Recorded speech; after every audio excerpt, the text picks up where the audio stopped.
موضوع و مناسب ہے، اس لیے معجزہ ہے۔ بلا شبہ قرآن کریم کے یہ سب وجود اعجاز ہیں، مگر قرآن کریم کا سب سے بڑا اعجاز اس کی انسانوں کو تبدیل کر دینے کی صلاحیت ہے، ہر انسان کو بدل ڈالنا تاکہ وہ ایک نئی قسم کا انسان بن جائے، اللہ کی معرفت رکھنے والا، عبادت گزار، اپنے تمام امور و حالات میں اللہ کی اطاعت کرنے والا۔ ناظرین، اب میں وہ خاص وظیفہ آپ کے حوالے کر رہا ہوں جس کو پڑھنے والا رب کعبہ سے بیٹھے بیٹھے لاکھوں اور کروڑوں کی خواہش بھی کرے گا تو میرا رب لاکھوں کروڑ روپیہ بھی عطا فرمائے گا۔ یہ وظیفہ پڑھنے والے سے رب خوش ہو جاتا ہے، اور جس بندے سے رب خوش ہو جائے اس کا ذکر فرشتوں سے کرتا ہے، اسے نام لے کر پکارتا ہے اور پھر حکم جاری کرتا ہے اور فرشتوں سے فرماتا ہے کہ جاؤ میرے اس بندے کی ہر حاجت کو پورا کر دو، اس کا ہر مقصد پورا فرما دو، یہ جو کچھ بھی مانگتا ہے، جیسا بھی مانگتا ہے، جلدی سے جاؤ اور میرے غیبی خزانوں سے اس کی جھولیاں بھر دو۔ اللہ والو، جب رب کی ذات تم کو دینے کے لیے تیار ہوئے تو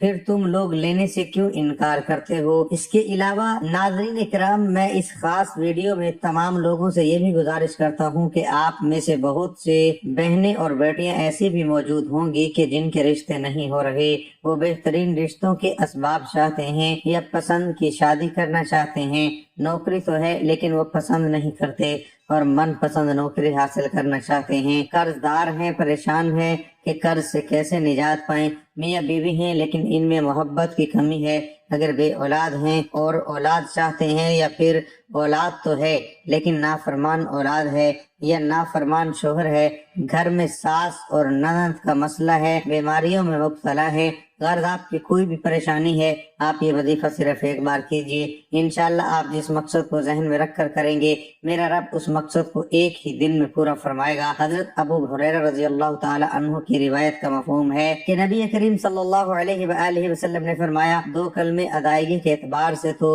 زبان پر ہلکے ہیں لیکن میزان پر بہت بھاری اور رحمان کے نزدیک انتہائی محبوب ہیں۔ قرآن و حدیث میں اللہ تعالیٰ کی حمد اور پاکی بیان کرنے کا بار بار حکم دیا گیا ہے، لہذا مذکورہ کلمہ سبحان اللہ و بحمدہ سبحان اللہ العظیم چونکہ اللہ تعالیٰ کی حمد اور پاکی بیان کرنے پر مشتمل ہے، اس لیے اس کے پڑھنے سے قرآن و حدیث کے ان تمام اوامر کی بجا آوری لازم آنے کے ساتھ ساتھ ان کلمات کا کہنے والا ان تمام فضائل کا مستحق بنتا ہے جو عمومی طور پر اللہ تعالیٰ کی پاکی اور حمد بیان کرنے یعنی سبحان اللہ اور الحمدللہ کہنے کے بارے میں وارد ہوئے ہیں۔ حضرت ابو ذر غفاری رضی اللہ تعالی عنہ سے روایت فرماتے ہیں کہ حضور سید العالمین صلی اللہ علیہ وآلہ وسلم نے مجھ سے ارشاد فرمایا، کیا میں تجھے اللہ رب العزت کے پسندیدہ کلام کے بارے میں مطلع نہ کر دوں؟ میں نے عرض کیا، یا رسول اللہ صلی اللہ علیہ وآلہ وسلم، مجھے اللہ تبارک و تعالیٰ کے محبوب کلام کے بارے میں ضرور بتائیے۔ آپ صلی اللہ علیہ وآلہ وسلم نے فرمایا، بے شک اللہ کریم کا پسندیدہ کلام ہے۔ ایک دوسری روایت میں ہے کہ جناب رسالت میں آپ صلی اللہ علیہ وآلہ وسلم سے استفسار کیا گیا، سب سے افضل کلام کون سا ہے؟ آپ نے ارشاد فرمایا، وہ کلام جسے اللہ تعالیٰ نے اپنے ملائکہ اور بندوں کے لیے خاص کر لیا ہے، وہ ہے سبحان اللہ و بحمدہ سبحان اللہ العظیم۔ حضرت ابو ہریرہ رضی اللہ تعالی عنہ سے روایت ہے کہ نبی کریم صلی اللہ علیہ وآلہ وسلم نے ارشاد فرمایا، جو شخص ایک دن میں 100 مرتبہ سبحان اللہ و بحمدہ سبحان اللہ العظیم پڑھتا ہے، اس کے گناہ مٹا دیے جاتے ہیں، اگرچہ وہ سمندر کی جھاگ کے برابر ہوں۔ حضرت ابو امامہ رضی اللہ تعالی عنہ سے روایت ہے کہ حضور اکرم صلی اللہ علیہ وآلہ وسلم نے ارشاد فرمایا، جس شخص کے لیے رات میں عبادت کرنا دشوار ہو، یا جو اپنا مال خرچ کرنے میں گرانی محسوس کرتا ہو، یا جو دشمن سے برسر بیکار ہونے سے ڈرتا ہو، وہ سبحان اللہ و بحمدہ سبحان اللہ العظیم کثرت سے پڑھا کرے، کیونکہ ایسا کرنا اللہ رب العزت کو سونے کا پہاڑ صدقے سے زیادہ محبوب ہے۔ حضرت جویریہ رضی اللہ عنہ بیان کرتی ہیں کہ حضور نبی اکرم صلی اللہ علیہ وآلہ وسلم صبح کی نماز پڑھنے کے بعد صبح ہی ان کے پاس چلے گئے اور وہ اس وقت اپنی نماز کی جگہ پر بیٹھی تھی، پھر آپ دن چڑھے تشریف لائے اور وہ وہیں بیٹھی ہوئی تھی۔ آپ صلی اللہ علیہ وآلہ وسلم نے فرمایا، کیا جس وقت سے میں تم کو چھوڑ کر گیا ہوں تم اسی طرح بیٹھی ہوئی ہو؟ حضرت جویریہ رضی اللہ عنہ نے عرض کیا، جی۔ تو نبی کریم صلی اللہ علیہ وآلہ وسلم نے فرمایا، میں نے تمہارے بعد یعنی تم سے جدا ہونے کے بعد 4 ایسے کلمات 3 بار کہے ہیں کہ جو کچھ تم نے صبح سے اب تک پڑھا ہے، اگر ان کا ان کلمات کے ساتھ وزن کر لو تو ان کلمات کا وزن زیادہ ہوگا۔ حضرت جابر رضی اللہ عنہ سے مروی ہے کہ حضور نبی اکرم صلی اللہ علیہ وآلہ وسلم نے فرمایا، جس نے سبحان اللہ و بحمدہ، سبحان اللہ العظیم و بحمدہ، اس کے لیے جنت میں کھجور کا ایک درخت لگا دیا گیا۔ رسول اللہ صلی اللہ علیہ وآلہ وسلم نے ایک دن صحابہ کرام رضوان اللہ علیہم اجمعین سے فرمایا، سبحان اللہ و بحمدہ 100 مرتبہ پڑھو، جس نے اسے 1 مرتبہ پڑھا اس کے لیے 10 نیکیاں لکھی جائیں گی، اور جس نے اسے 10 مرتبہ پڑھا اس کے لیے 100 نیکیاں لکھی جائیں گی، اور جس نے اسے 100 مرتبہ پڑھا اس کے لیے 1000 نیکیاں لکھی جائیں گی، اور جو زیادہ پڑھے گا تو اللہ رب العزت بھی اسے زیادہ عطا کریں گے، اور جو اللہ رب العزت سے بخشش طلب کرے گا تو اللہ رب العزت اسے بخش دیں گے۔ ایک صحابی رضی اللہ عنہ خدمت اقدس صلی اللہ علیہ وآلہ وسلم میں حاضر ہوئے اور عرض کی، دنیا نے مجھ سے پیٹ پھیر لی۔ فرمایا، کیا وہ تسبیح تمہیں یاد نہیں جو تسبیح ہے ملائکہ فرشتوں کی اور جس کی برکت سے روزی دی جاتی ہے؟ خلق دنیا یعنی مخلوق آئے گی تیرے پاس ذلیل و خوار ہو کر، طلوع فجر کے ساتھ 100 بار کہا کر سبحان اللہ و بحمدہ سبحان اللہ العظیم۔ ان صحابی رضی اللہ عنہ کو 7 دن گزر گئے تھے کہ خدمت اقدس میں حاضر ہو کر عرض کی، حضور دنیا میرے پاس اس کثرت سے آئی، میں حیران ہوں کہاں اٹھاؤں کہاں رکھوں۔ وظائف جو رزق کو بڑھاتے ہیں ان میں سے چند ایک یہ بھی ہیں، روزانہ صبح صادق کے وقت نماز فجر سے قبل یہ کلمات 100 بار پڑھنا، سبحان اللہ و بحمدہ سبحان اللہ العظیم۔ اللہ والو، اب رب سے مانگنے کا وقت ہے، جب رب کی ذات خود دینے کو تیار ہے، کیوں نہ رب سے اپنے لیے رحمت، بخشش، مغفرت اور ڈھیر و رزق مانگ لیا جائے۔ یہ تسبیح، یہ وظیفہ پڑھنے والا خوش قسمت ہے۔ یہ تسبیح پڑھنے والا پہاڑ جتنا خزانہ بھی مانگے گا تو 1 دن کے اندر مل جائے گا۔ ناظرین، جو لوگ اپنے گھر سے بے سکونی، بے برکتی کا خاتمہ چاہتے ہیں، اپنے گھر کے بگڑے حالات کو بدلنا چاہتے ہیں، معاشرے میں اچھا مقام چاہتے ہیں، دوستوں، رشتہ داروں، عزیزوں اور پوری برادری میں سر اٹھا کر جینا چاہتے ہیں، وہ ایک بار یہ وظیفہ لازم کریں۔ پوری توجہ سے رب سے مانگیے، آپ کو صرف یہ وظیفہ پڑھنا ہے۔ یہ تسبیح آپ کی زندگی کے راستے میں آنے والی تمام مشکلات، دکھوں، تکلیفوں اور پریشانیوں کو ختم کرتے ہوئے ہر قدم پر کامیابی کو آپ کا مقدر بنا دیتی ہے۔ آپ نے اس وظیفے میں رب کے صفاتی نام پڑھنے ہیں، اور یہ زیادہ مشکل وظیفہ نہیں ہے۔ یہ عمل بہت ہی آسان ہے، لیکن آپ نے کامل یقین کے ساتھ اور پوری توجہ کے ساتھ اللہ پاک کے یہ صفاتی نام پڑھنے ہیں۔ ان کو پڑھنے کا اور اس عمل کو کرنے کا طریقہ آپ کو بتاتے ہیں۔ تو آپ سب سے پہلے نماز فجر ادا کر لیں۔ فجر کی نماز میں پہلے 2 سنت ادا کی جاتی ہیں، اس کے بعد 2 فرض پڑھتے ہیں۔ پہلے آپ مکمل خشوع و خضوع کے ساتھ فجر کی نماز ادا کر لیں۔ رزق میں اضافہ کرنے والے اسباب، نبی کریم صلی اللہ علیہ وآلہ وسلم نے ارشاد فرمایا، صدقات کی کثرت سے رزق طلب کرو۔ علی الصلح، بیدار ہونا نعمتوں میں اضافے کا باعث بنتا ہے، خصوصاً اس سے رزق میں اضافہ ہوتا ہے۔ اسی طرح خوش اخلاقی رزق کی کنجیوں میں سے ایک کنجی ہے، اور خندہ پیشانی و خوش کلامی بھی رزق کو بڑھاتی ہے۔ حضرت حسن بن علی رضی اللہ عنہما کے بارے میں آتا ہے کہ آپ نے فرمایا، گھر اور برتنوں کو صاف ستھرا رکھنا معجب غنا ہے۔ نیز رزق کی وسعت کا قوی ترین ذریعہ یہ ہے کہ انسان نماز کو خشوع و خضوع، تعدیل ارکان کا لحاظ کرتے ہوئے اور تمام احباب اور سنن و آداب کی پوری طرح رعایت کرتے ہوئے ادا کرے۔ حصول رزق کے لیے نماز چاشت پڑھنا حد مفید اور مجرب ہے۔ اسی طرح سورۃ الواقعہ کو خصوصاً رات میں پڑھنا، نیز سورۃ الملک، سورۃ مزمل، سورۃ اللیل اور سورۃ علم نشرح کی تلاوت کرتے رہنا بھی فراخی رزق کا سبب ہے۔ اسی طرح مسجد میں اذان سے پہلے پہنچنا، ہمیشہ باوضو رہنا، سنت فجر اور وطر کو گھر پر ادا کرنا، اور وطر کے بعد کوئی دنیاوی کلام نہ کرنا، عورتوں کے پاس ضرورت سے زیادہ نہ بیٹھنا، غیر مفید اور لغوی کلام سے اجتناب کرنا رزق میں اضافے کا معجب ہوتا ہے۔ اگر مرد یہ وظیفہ کرے تو وہ باجماعت نماز ادا کرے۔ اس کے بعد آپ نے جہاں پر بھی 2 فرض ادا کیے ہیں وہیں پر بیٹھ جائیں، اور سب سے پہلے 3 بار اعوذ باللہ من الشیطان الرجیم اور 3 بار بسم اللہ الرحمن الرحیم پڑھ لیں. پھر اول و آخر 11 مرتبہ درود ابراہیمی پڑھیں. درود ابراہیمی ایک بار میرے ساتھ پڑھ لیں. اللہم صلی علی محمد وعلی آل محمد کما صلیت علی ابراہیم وعلی آل ابراہیم انک حمید مجید. اللہم بارک علی محمد وعلی آل محمد کما بارکت علی ابراہیم وعلی آل ابراہیم انک حمید مجید. محترم اور معزز مسلمان بھائیوں اور بہنوں، ایک گلاس پانی لیں اور اس پر اللہ کے یہ 2 نام پڑھ کر مریض کو پلا دیں. جس طرح کی بھی بیماری ہو اور کتنی ہی پرانی بیماری ہو، اگر ڈاکٹرز نے لا علاج قرار دیا ہے تو بھی پریشان ہونے کی ضرورت نہیں.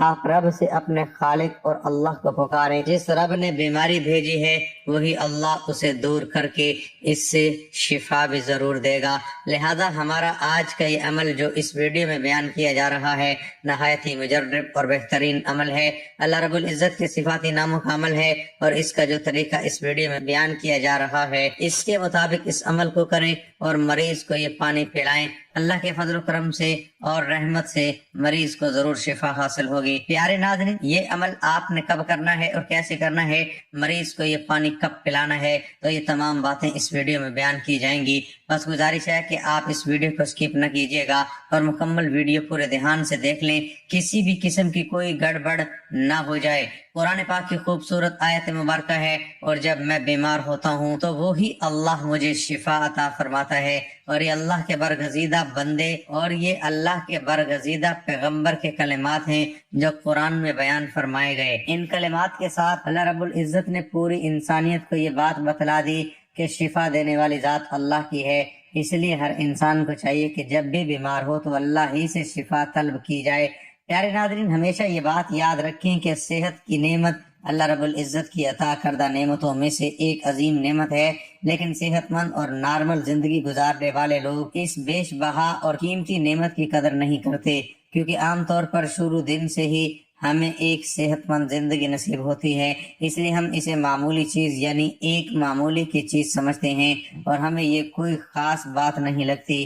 اور اللہ کی اس عظیم نعمت پر ہم اللہ کی شکر گزاری تو دور کی بات ہے، ہم عام طور پر صحت مندی کے عالم میں اللہ کی ناشکری، نافرمانی، غفلت اور معصیت، حتیٰ کہ سرکشی اور بغاوت کا ارتکاب بھی مسلسل کرتے ہیں. ایسے میں اللہ رب العزت کی رحمت کو جوش آتا ہے اور اللہ یہ دیکھ لیتا ہے کہ میرا یہ بندہ اگر یوں ہی غفلت اور معصیت میں گرفتار رہا تو یہ جہنم کی گہری وادیوں میں اپنا ٹھکانہ بنا بیٹھے گا، یا پھر جنت کے جن درجات کو یہ حاصل کر سکتا ہے ان سے محروم رہ جائے گا.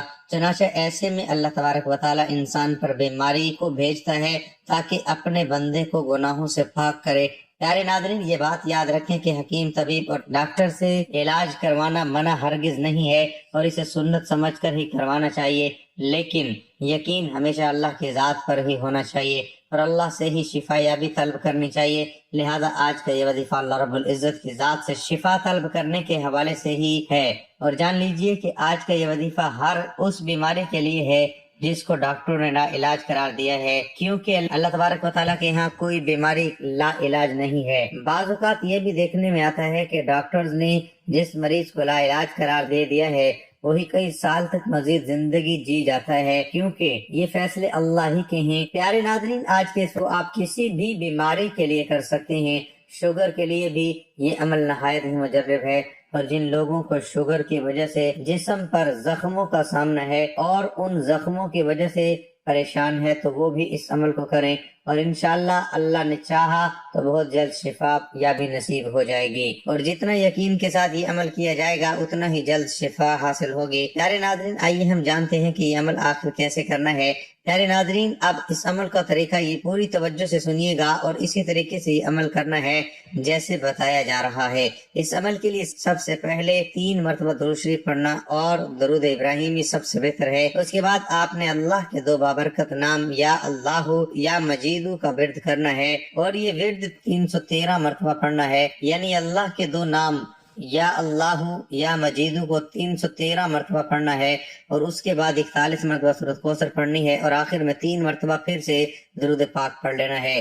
پیارے ناظرین، وظیفہ مکمل کرنے کے بعد اپنے قریب رکھے ہوئے پانی کے گلاس پر دم کر لینا ہے، اور مریض کو بھی دم کر لینا ہے۔ مریض کو آپ نے یہی دم کیا ہوا پانی بھی پلانا ہے، اور اس عمل کو کم سے کم 3 دن تک جاری رکھنا ہے۔ اگر زیادہ دن تک کر سکیں تو زیادہ بہتر ہے۔ پیارے ناظرین، جیسا کہ ہم سب یہ جانتے ہیں کہ فجر کا وقت سب سے زیادہ رحمتوں اور برکتوں کا وقت ہے، لہٰذا اگر آپ یہ عمل فجر کی نماز کے بعد کریں تو سب سے بہتر ہے، لیکن اس کے علاوہ پورے دن میں جب بھی آپ یہ عمل کر لیں کوئی مذائقہ نہیں، لیکن یہ بات ضروری ہے کہ باوضو ہو کر اور پورے یقین کے ساتھ اس عمل کو کیا جائے۔ جس مریض اور جس مرض کے لیے بھی یہ عمل کیا جا رہا ہے اس کی شفا یابی کے لیے نیت کر کے یہ عمل کیا جائے۔ اب یہ بھی جان لیجئے کہ بہتر تو یہ ہے لیکن مریض خود اس عمل کو کرے، لیکن اگر مریض کسی وجہ سے خود یہ عمل نہیں کر سکتا تو پھر کوئی بھی گھر کا فرد، دوست یا رشتہ دار مریض کے لیے یہ عمل کر سکتا ہے۔ بہن بھائی، والدین یا گھر کا کوئی بھی فرد مریض کے لیے یہ عمل شروع کر سکتا ہے، اور اللہ رب العزت کی ذات پر مکمل بھروسہ کرتے ہوئے اس عمل کو کرے۔ پیارے ناظرین، پہلے ہی بتایا گیا کہ یہ عمل شوگر کے مریض کے لیے بھی نہایت ہی مجرب عمل ہے، لہذا شوگر کا مریض کوشش کر کے یہ عمل خود کرے، اپنے اوپر بھی دم کرے اور پانی پر بھی دم کر کے پانی کو پی لے، لیکن تھوڑا سا پانی بچا کر اسے اپنے زخموں پر بھی چھڑک لے۔ انشاءاللہ یہ عمل کرنے سے شوگر والے تمام زخم ٹھیک ہو جائیں گے۔ یہ یقین رکھے کہ اللہ رب العزت کے بابرکت ناموں میں اتنی تاثیر ہے کہ اس کی عمل کی برکت سے چند ہی دنوں میں ہر طرح کی بیماری دور ہو جاتی ہے، زخم ٹھیک ہو جاتے ہیں، اور جس بھی بیماری کے لیے عمل کیا جاتا ہے اللہ کے فضل و کرم سے وہ بیماری ٹھیک ہو جاتی ہے۔ یہ یقین کامل ہونا چاہیے کہ اللہ رب العزت نے ہمیں جو قرآن کا علم سکھایا ہے یہ تمام علوم کا سردار ہے، اور اس کے تمام نام بھی قرآن کے اندر موجود ہیں، لہذا اللہ کے ناموں کا وظیفہ کرتے وقت کوئی شک و شبہ ہرگز نہیں کرنا چاہیے۔ ہاں، یہ بات ضرور ہے کہ ہو سکتا ہے کہ اگر کوئی بے نمازی انسان یہ عمل کرے تو اسے اس کا فائدہ حاصل نہ ہو، لیکن اگر کوئی شخص اس عمل کی قبولیت کے لیے اس عمل کے ساتھ ساتھ نماز پنجگانہ کی پابندی بھی کرے گا تو انشاءاللہ اس کا عمل ضرور قبول ہوگا اور صحت و شفا حاصل ہوگی۔ بے نمازی بھی یہ عمل کر سکتا ہے، لیکن کیونکہ بے نمازی کی دعائیں عموماً قبول نہیں ہوتی، اور عموماً بے نمازی کے حق میں دوسروں کی دعائیں بھی قبول نہیں ہوتی، اس لیے نماز ضرور پڑھا کرے۔ یہ انسان کو اللہ کے قریب کرنے کا بہترین ذریعہ ہے، اور پھر اس کے قریب سے شیاطین انسان سے دور رہتے ہیں۔ پیارے ناظرین، اگر آپ اپنے کسی بھی بیماری کے سبب پریشان ہیں، کافی علاج معالج کروا چکے ہیں، دم درود بھی کروا کے دیکھ لیا ہے اور فائدہ حاصل نہیں ہوا، تو ابھی یہ عمل کرنے کی نیت کر لیں۔ یہ عمل ایک بار ضرور آزما کر دیکھیں، یقین شرط ہے، لہذا پورے یقین کے ساتھ کیجیے گا، انشاءاللہ ضرور فائدہ حاصل ہوگا۔ یا پھر اگر آپ کسی ڈاکٹر یا طبیب سے اپنی کسی بیماری کا علاج کروا رہے ہیں تو بھی اس علاج کے ساتھ ساتھ اللہ کے ناموں والا یہ عمل بھی ضرور کریں، کیونکہ دوا میں بھی شفا اسی وقت ملتی ہے اللہ رب العزت کے ہاں منظوری ہوتی ہے جب اللہ رب العزت کے ہاں منظوری ہوتی ہے، ورنہ کوئی بیمار لاکھ علاج کروائے اسے تب تک فائدہ نہ ہوگا جب تک اللہ نہ چاہے گا۔ اللہ رب العزت سے دعا ہے کہ نیکی کی بات کو سننے، سمجھنے اور اس پر عمل کرنے کی طاقت ہو، توفیق مرحمت فرمائے، آمین یا رب العالمین۔ ناظرین، درخواست ہے کہ ویڈیو کو لائک اور شیئر کیجیے اور چینل کو سبسکرائب کریں، جزاک اللہ۔ اللہ ہم سب کا حامی اور ناصر ہو، آمین ثم آمین۔ ناظرین، کمنٹ باکس میں اللہ تعالیٰ کے 99 ناموں میں سے ایک نام ضرور ٹائپ کریں۔